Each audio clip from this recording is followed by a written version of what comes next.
Hindustan Unilever limited Q4 FY21 के results out हो चुके हैं और एक 5 पॉइंट एनालिसिस मैं आप लोगों के सामने यहाँ पे प्रेजेंट करने वाला हूँ, जिसमें फर्स्ट Q4 FY21 का रिजल्ट का एक अपडेट दूंगा। Second, strong momentum gain in business कैसा है कंपनी का, उसके बारे में बात करेंगे। थर्ड, सेगमेंटल ग्रोथ एनालिसिस करेंगे। फोर्थ, की परफॉर्मेंस ड्राइवर्स रखेंगे देखेंगे। And last but not the least, the valuation front भी यहाँ पे हम देखेंगे। सो सेल्स का अगर हम नंबर देखते हैं Q4 FY21 का, so year on year the growth is 34%, even quarter on quarter the number is up by 2.3%. It means there is a sequential growth which is not that impressive, but year on year the growth is quite impressive. 11,947 crore rupees का sales रहा है company का। Underlying domestic consumer growth की अगर हम बात करते हैं, सो 21% का ग्रोथ यहाँ पे नजर आ रहा है हमें in this particular quarter. So that is a positive sign. One year before the number was 9% down, and quarter 3 FY21 the underlying domestic consumer growth was at 7%. तो यहाँ पे sequentially the number is looking quite good.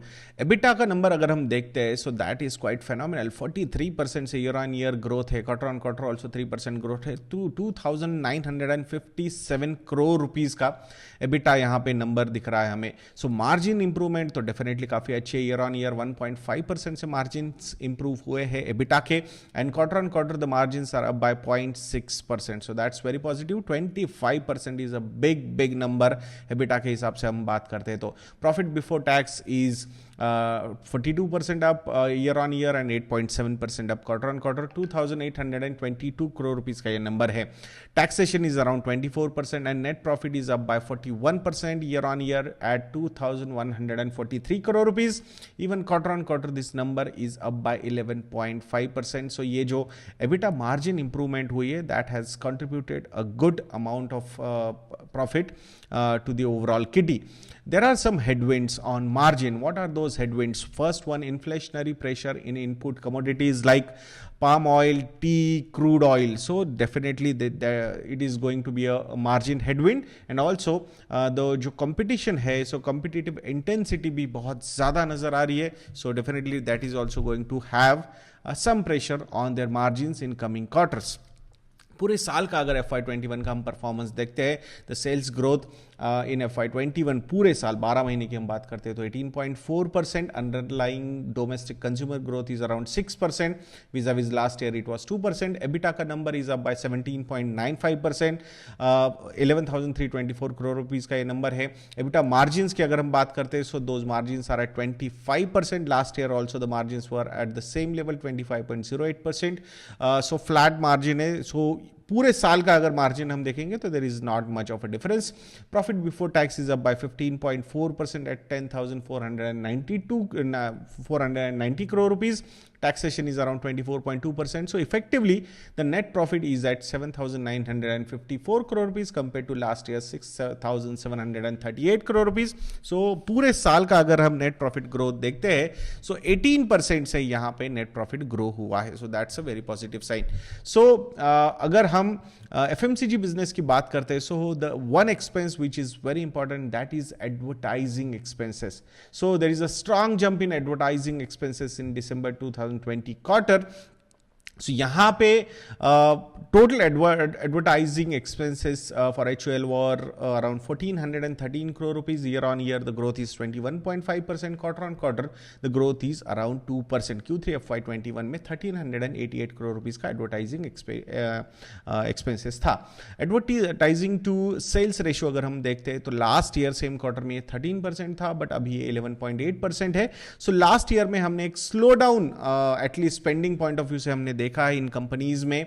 सो जहां पे HUL ने last year FY20 में पूरे साल में 12.2% of the expenses advertising to sales ratio था, vis-a-vis in FY21 the number is at 10.45%. So definitely यहाँ पे जो spending है advertisement की वो कम की है। डाबर 8.2% किया था FY20 में, गोदरेज ने 10.4%, Marico 8.7%, Colgate 13.9%, P&G 11.9%. So overall industry average was 10.9%. Compared to that HUL was spending around 1.3% extra. But इस साल आई थिंक एवरेज नंबर के पास HUL जा चुका है. So in FY21 advertising expenses were cut by the company as part of cost optimisation programme amid the COVID pandemic. तो ये एक opportunity company ने यहाँ पे देखी है, बिकॉज इसेंशियल्स में इनको इंक्लूड किया गया था अच्छा खासा portion. So that's why the sales were not that impacted. Also, sales growth remained robust, driven by personal care, health and hygiene awareness. So, advertising to sales ratio declined to 10.45% in FY21 compared to 12.2% in FY20. Now strong momentum in business की अगर हम बात करते हैं तो definitely volume growths are back, और I will say 12 quarter high पे ये चल रहा है. 16% का वॉल्यूम ग्रोथ हमने देखा है Q4 FY21 में, जहां पे Q4 FY20 में the volumes were down by 7%, Q1 FY21 the volumes were down by 8%, Q2 में पॉजिटिविटी आ गई थी, 1% दिख रहा था, Q3 में 4%, and now in Q4 FY21 the number is at 16%. I still feel Q1 FY22 also is going to be a robust quarter for volume growth because of the low base effect last year. अगर यहां पे domestic consumer growth की हम बात करते हैं तो definitely मार्च में 21% का बिग अपलिफ्ट हमने देखा है, जहां पे लास्ट ईयर में 9% का फॉल था, जून में 7% का फॉल था, बट सितंबर से पॉजिटिविटी वहां पे आ गई थी. अगर परसेंटेज बिजनेस गेनिंग पेनिट्रेशन की हम बात करते हैं तो जहां पे सितंबर में ये 70% था, in December it went up to 86% and now it is at 87%. It means जो भी सारे प्रोडक्ट्स की अगर हम बात करते हैं तो penetration is coming back to normalcy. That's what this slide means. Now segment wise अगर रिकवरी ट्रेंड हम देखते हैं तो health and hygiene and nutrition products की हम बात करते हैं, which is contributing 80% of the business. तो रेवेन्यू में की अगर हम बात करेंगे तो वहां पे 80% का contribution health hygiene and nutrition product से आता है. वही बिजनेस 22% से यहां पे ग्रो हुआ है in March 2021 quarter. So that's a very positive sign. So I think overall अगर आप देखोगे तो जो मेन कंट्रीब्यूटर है टू द रेवेन्यू और profitability, that particular segment is doing well. Discretionary products की अगर हम बात करते हैं तो जहां पे लास्ट ईयर के तीनों क्वार्टर्स, जून, सितंबर और दिसंबर वाला जो क्वार्टर था वो निगेटिव था वहां पे डिस्क्रिशनरी प्रोडक्ट्स पे. वहां पे 10% की ग्रोथ हमने मार्च 2021 में देखी है. डिस्क्रिशनरी मतलब कंपल्शन नहीं है, बट डिस्क्रिशन होता है, मतलब you can avoid also that particular consumption. तो वो कंजम्पशन वापस आता हुआ नजर आ रहा है. Even out of home consumption products की अगर हम बात करते हैं, सेम हिस्ट्री थी, निगेटिविटी थी हर everywhere, but in March 2021 the volumes, the business is up by 61%. So I think this is a very positive sign.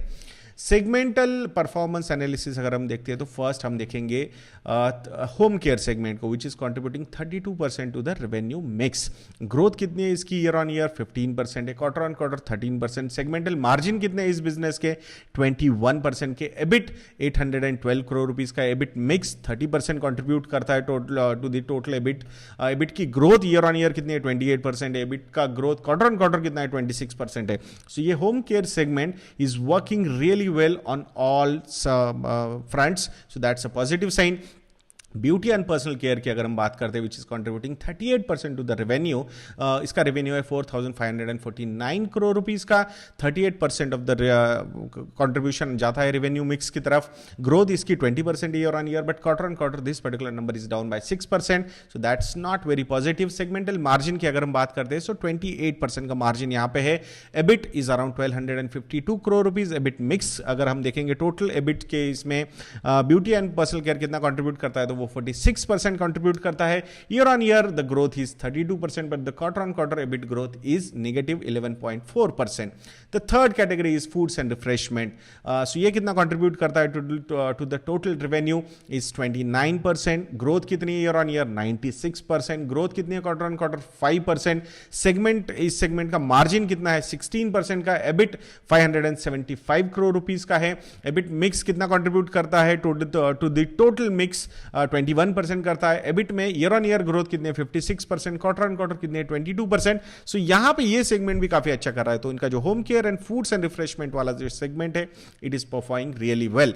Other segment is contributing hardly 1% to the revenue mix, which includes exports, infant, feminine care वगैरह. So 232 crore rupees का revenue है, 1% का contribution है. Growth base effect बहुत छोटा इसलिए 3.22 times है. Quarter on quarter there is no growth, actually there is is a decline of 9%. Segmental margin is 30%. EBIT is around 69 crore rupees. EBIT mix में 3% contribution है. Year on year growth है EBIT की 17 times and quarter on quarter growth है 38 times. तो इसके margin अच्छे हैं but volumes काफी छोटे हैं, रेवेन्यू कंट्रीब्यूशन काफी कम है. सो पूरे साल का अगर हम बात करते हैं ये तीनों सेगमेंट का, सो 32% होम केयर कंट्रीब्यूट करता है, 38% beauty and personal care and 29% foods and refreshment. तो यहाँ पे segmental margins 20% goes to home care, 29% beauty and care, foods and refreshment 17% है. सो यहाँ अगर आप ओवरऑल अगर देखते हो सो पॉजिटिविटी काफ़ी अच्छी नज़र आ रही है. सो रेवेन्यू में जो ग्रोथ है वो मैक्सिमम ग्रोथ अगर किसी ने दी है तो वो है फूड्स एंड रिफ्रेशमेंट बिजनेस ने 77% का यहां पे ग्रोथ इस पर्टिकुलर सेगमेंट ने दिया है. Vis a vis home care has grown by 2%, beauty and care personal care has grown by 4% only. EBIT mix की अगर हम बात करते हैं सो 27% होम केयर कंट्रीब्यूट कर रहा है, 50% beauty and personal care contribute कर रहा है, 21% फूड्स एंड रिफ्रेशमेंट कंट्रीब्यूट कर रहा है. बट द ग्रोथ पोर्शन अगर हम देखते हैं EBIT earnings before interest and taxes की, so home care has grown by 8% पूरे साल में, beauty and personal care has grown by 5% पूरे ईयर में, and foods and refreshment has grown by 78%. तो यहां पे अगर सेगमेंटल एनालिसिस करेंगे so there is a clear winner and which is foods and refreshment, may be because of the acquisition भी जो हुआ है पीएनजी का, सो वो भी एक रीजन यहां पे लगता है. की परफॉर्मेंस ड्राइवर्स की अगर हम बात करते हैं so first one is improving demand outlook, strong momentum gain in urban demand. So urban जो सेगमेंट थोड़ा सा नॉर्मलाइज होता हुआ नजर आ रहा था, though Q1 is going to be a disruption but still quarter on quarter growth वहां पे अर्बन डिमांड में काफी अच्छी हुई है. Premiumisation is gaining momentum, so इनके जो प्रीमियम प्रोडक्ट्स है और लग्जरी ब्रांड्स है वो अर्बन मार्केट को काफी अच्छी तरीके से सपोर्ट करते हुए नजर आ रहे हैं. सो रूरल डिमांड की अगर हम बात करेंगे so it remains resilient and seeing a double digit growth. तो ये एक सेगमेंट है सारे FMCG companies are focusing on. So rural demand has not been impacted due to lack of mobility. So let's see कि आने वाले समय में क्या क्या चीजें होती है, because now this Covid problem is all over across India, urban हो या फिर rural हो. So let's all we'll have to wait for some time. Then robust consumption trends भी देखे हमने. Consumption theme is going to be a long term play. So there is no doubt. Looking at our country, I think consumption, domestic consumption economy है. So definitely even fast moving consumer goods are also going to perform really well. Health hygiene की अगर हम बात करते हैं तो वो काफी ज्यादा improve हुआ है because of the pandemic. And it is going to continue for some time because after first wave there was some negligence from all of us. So I'll not मतलब मैं खुद को भी यहाँ पे इंक्लूड करूँगा. So ये करने की वजह से मुझे ऐसा लगता है कि सेकेंड वेव काफ़ी ज़्यादा एग्रेसिवली आ गई and now I think we will not be reluctant in next time.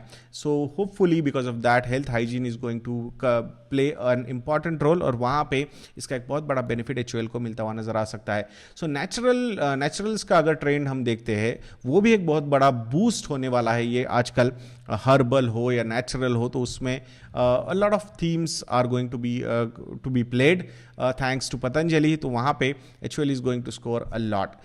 The third another reason for or a driver for the growth is well positioned across all segments. Home care की बात हो जहाँ पे Surf Excel आता है, रिन आता है, wheel आता है, कंफर्ट आता है, विम आता है, डोमेक्स आता है, काफ़ी अच्छी पोजीशन पे ये सारे ब्रांड्स है.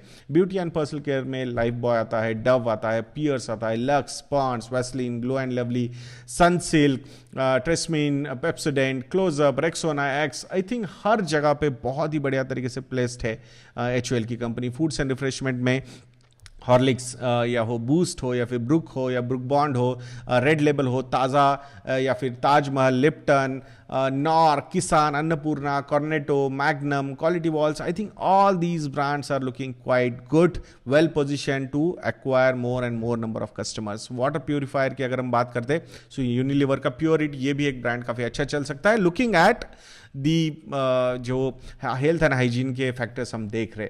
सो ये सारी चीज़ें होने के बाद वैल्यूएशन पॉइंट ऑफ व्यू पे क्या लगता है हमें? सो डेफिनेटली एक प्रीमियम वैल्यूएशन पे ये स्टॉक ट्रेड करता हुआ नजर आ रहा है. बिटवीन 75 to 80 के पी रेशियो पे ये स्टॉक ट्रेड कर रहा है. अगर हिस्टोरिकल मीडियन पी रेशियोज हम देखेंगे तो 1 ईयर का historical median P 73, 3 years 70 and 5 years 64. So definitely looking at the current scenario so again ये हेल्थ एंड हाइजीन पे फोकस आ सकता है. ये जो पैकेज्ड फूड फूड्स वगैरह है इस पे, या फिर फूड्स एंड रिफ्रेशमेंट की बात हम करते हैं तो definitely HUL is going to play an important role. So some premium valuation compare to their historical averages is going to continue for some time. That's what I feel. We'll have to wait how this pandemic works out, but there are some segments which come under essentials and that is going to be quite useful for the company's growth. So let's see क्या क्या होता है, but overall थोड़ा premium valuation पे तो trade कर ही रही है company. So let's all see what happens. तो मैं आशा करता हूँ कि ये वीडियो आपको अच्छा लगा होगा. You are our Stockometer Plus subscriber. So अगर आपको लगता है कि हम अच्छा काम कर रहे हैं, you are liking our analysis, you can go and subscribe our model portfolios also. You will get some extra discount on our model portfolios being an existing customer. तो हमें कॉल कीजिए, ईमेल लिखिए, दोनों डिटेल्स हमारी website investYadnya.in पे available है. तो मैं आशा करता हूँ कि आप उसे विजिट जरूर करेंगे. तो ऐसे वीडियोज़ के लिए चैनल पे बने रहिए और नेक्स्ट वीडियो तक के लिए मुझे आज्ञा दीजिए. जय हिंद.